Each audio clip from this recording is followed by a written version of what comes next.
Hey everyone, you're watching KTAL News Now. I'm your host, Anthony Mocklin, and today is Tuesday, which means it is Tech Tuesday. We will be covering all kinds of news regarding technology and new forms of it throughout the show. And one of those is a local story in Miller County, where 3 rural areas in that county will be better prepared for the next disaster. And our Hunter Trombetta has news and details about their new weather sirens that they have recently implemented. We've got these sirens new to this area. There's never been sirens in this part of the county. Miller County has installed 3 new weather sirens to ensure rural areas are not left out of the loop on dangerous storms. One's at Mandeville Volunteer Fire Department, the other one's at Genoa Volunteer Fire Department, and then the last one's in Doddridge Volunteer Fire Department down from the community center. They can be activated manually, but also possess the ability to automatically power up in the event of a tornado. If a tornado warning comes out in the area that siren's in, that siren will go off. It knows that it's a tornado warning and it needs to go off. It won't do it for a watch, but it'll do it for a warning. Their main purpose is to warn people who miss emergency alerts because they are either outside or away from their phone. Guaranteed a mile out you can hear it, but on a good day you'll hear it 9 miles out. The new sirens were bought and installed with the help of the Rural Community Grant Program. Officials say now they have pretty good coverage in the county, but it could still be better. Looking forward, we're probably going to try to reapply for the grant again. Most likely will, and try to get one in Bright Star and off Miller County 10, where the rock store is. Hunter Trombetta, Fox 33 News. And the county plans to test these sirens every Wednesday at noon, which is great to see. Like they were saying, for people who don't have access to up-to-date news on their phone like we get all the time now, it is great that they'll have a warning at least to get out of there or take shelter so that they can be as prepared as possible for any disaster that might strike. But another form of technology that is being used in the community is with the Shreveport Police Department, and Police Chief Wayne Smith is using this to advocate for why it is so important that the city of Shreveport invests in technology, because there was a drone that captured a wanted murder suspect, and our Alexandra Meacham takes us through the details. Because of drone technology, someone lived to see another day. Police Chief Wayne Smith narrates over a video captured by the force's newest tool in their arsenal, drones, used for dangerous searches. Looking for a murder suspect. The video that you see is actually coming from the drone making a search of the resident. As the drone makes its way through the house, Smith explained residents had already vacated. The drone found the individual. After we had hailed for him to come out, others had come out of the resident, but this is the suspect. Pay close attention to what's about to happen. The suspect was lying in wait for officers to come inside. You see his left hand going under the pillow. This is what the drone faced. If this would have been a series of officers to take this person in custody, I will let your imagination tell you what would have taken place. But because of this technology, both an officer and this wanted person lived to see another day. The video captured the attention of City Council and the public in attendance. What happened after that? The Bearcat was outside. They were wailing from the Bearcat. When he realized what was there, the gentleman laid down his weapon and surrendered peacefully. And like Chief Smith was saying, I can't even imagine what would have happened if officers had to go in there and, find that waiting for them. So it's great that these forms of technology are helping people every single day and just improving people's lives and saving lives, actually. So that's great to see. The Shreveport Police Department also unveiled another piece of equipment that helps them fight crime, and KTAL's Grace Jensen gives us a closer look on what that is. 2025, replacing 1995. It's out with the old and in with the new as the Shreveport Police Department unveils their new mobile command unit. The state-of-the-art piece of equipment was approved in 2021 and it is now fully operational. The citizens of Shreveport, Louisiana, this is what you did right here. So kudos to you. The new command center will be used to enhance SPD's ability to respond efficiently in emergencies, large-scale incidents, and community events like Mardi Gras and the Louisiana State Fair. It's going to be very visible. This is what we refer to as a force multiplier. When this is out, you're going to see it. It's going to be parked on major thoroughfares and parking lots within the community to let you know that there's an operation going on in close proximity to where this machinery is taking place at. One of the key features of the command center is the surveillance system, allowing SPD to view emergencies or special operations from a broader lens to better formulate and execute plans. And in the driver's seat, Lieutenant Steve McKenna, who is the sole caretaker of the command center. It's easier to streamline, where the chief can call me directly instead of 10 people trying to find out to get it put out if something's broke down or if somebody wrecked it. Chief Wayne Smith says the new mobile unit's advanced technology is crucial for keeping not only the community safe, but also police personnel. Our officers live to see another day, all because of that technology. And Chief Smith says that this new emergency command vehicle will make its debut this weekend outside of Independence Stadium for the Shreveport Kickoff Classic. But turning to Caddo Parish schools and the nature of AI or artificial intelligence, they are starting to implement AI in their schools, and it's the latest tech craze with everybody getting on board and using that in some capacity, whether it's quality of life stuff or now it's being used in the classroom to help create lesson plans and just effectively teach students. And our Alexandra Meacham takes a closer look on how it is doing so in the classroom. AI has become a new way of learning, and with proper usage, administrators believe this tool will improve the educational experience for both students and teachers. Superintendent Keith Burton says AI will allow educators to teach at a much faster rate. It's not anything we want to run away from. We want to embrace it, utilize it to ensure that it's providing the best well-rounded education we can to our students. It's going to adapt how we teach and enrich how we teach, but it's never going to replace teaching. Pending approval of the school board, a policy will be put in place for educators and students to use only acceptable forms of AI that'll benefit them both. And with the advancements of technology and AI helping people in the classroom, there's also a very dark side to it in terms of new AI companions where people sort of confide in these language learning models as a form of therapy because it's cheap. It's almost every time it's free. It's easy to just send something and then they'll instantly spit something back out.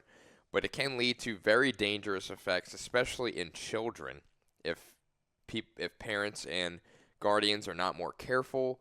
And KTAL's Mata Drain reports on how dangerous this is and what is being done about it. The report is by the nonprofit Common Sense Media. It says 1 in 3 teens have used AI companions for social interaction and relationships, including emotional support and conversation practice. A counselor in Texas says these sort of dependent relationships can hurt with socializing children as young as 6. I think that can be a form of entertainment, but it also can be really concerning if we're starting to see withdrawals and even just dependency on that for like friendships. According to the report, teenagers are still hanging out with friends. 80% said they spend more time with human friends than AI companions, while only 6% said the reverse.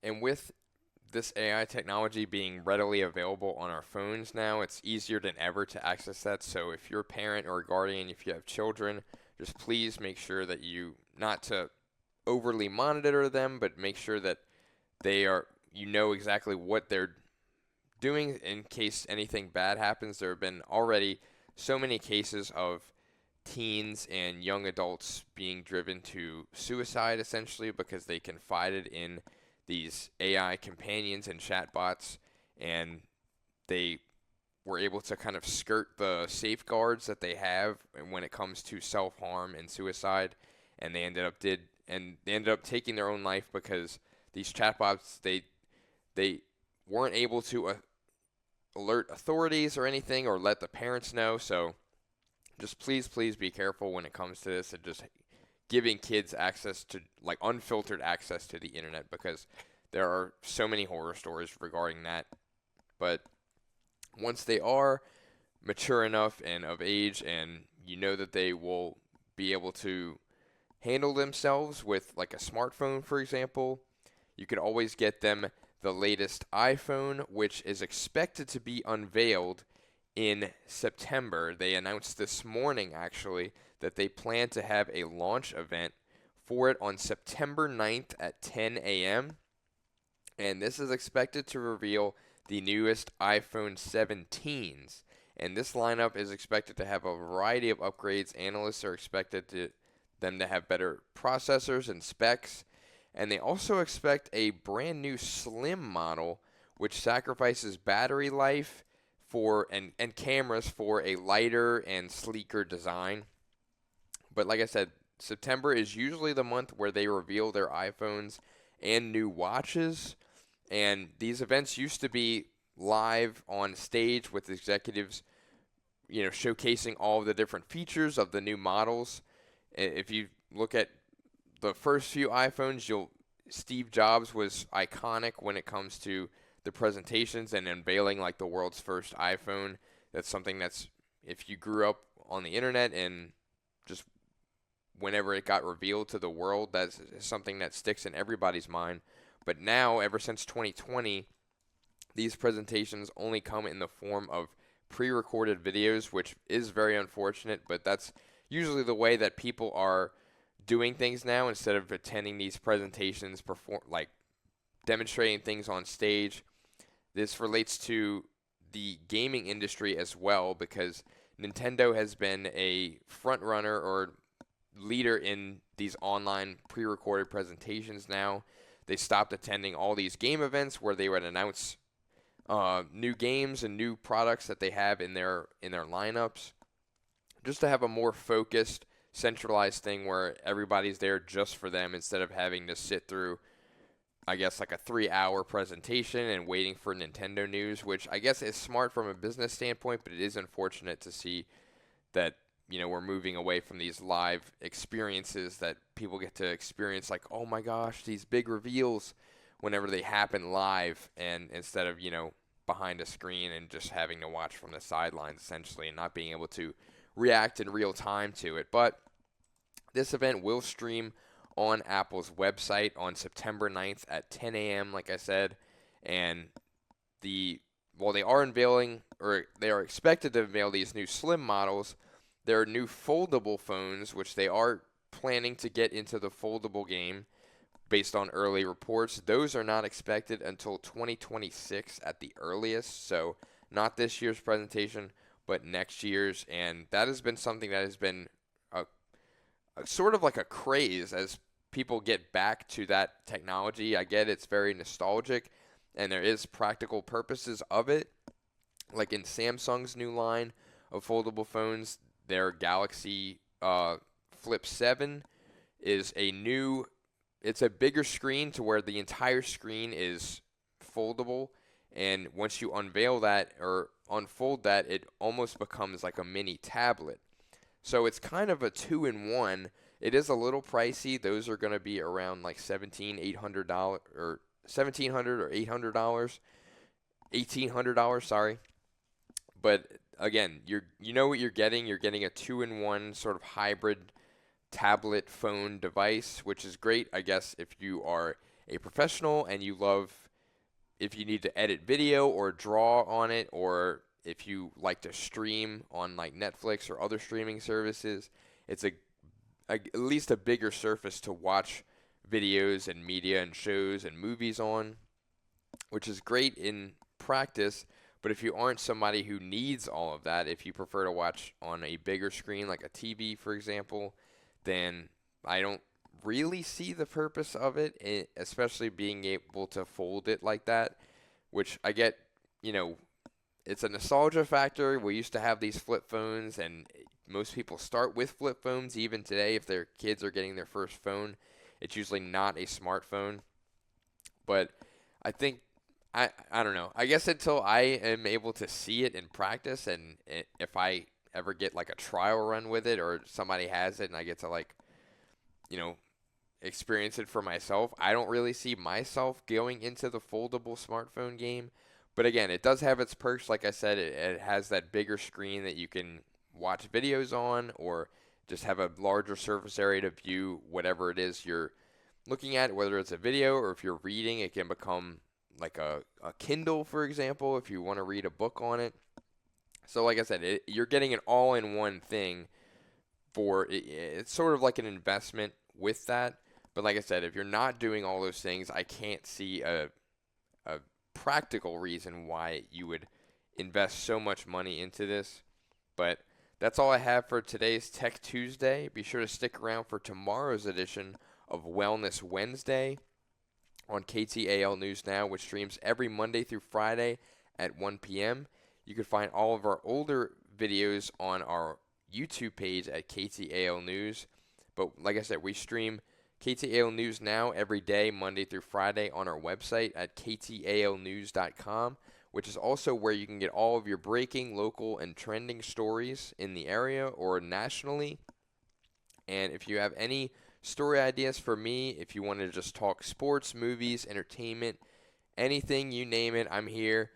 If you have any ideas that you want to pitch for the show, if you want me to cover a certain topic or segment, you can reach me at my email address at amocklin, that's AMOCKLIN, at ktalnews.com. Be sure to stick around. Like I said, I'm looking forward to seeing y'all again tomorrow on Wellness Wednesday. I hope y'all have a great rest of your day. I'm Anthony Mocklin, and thank you for joining us.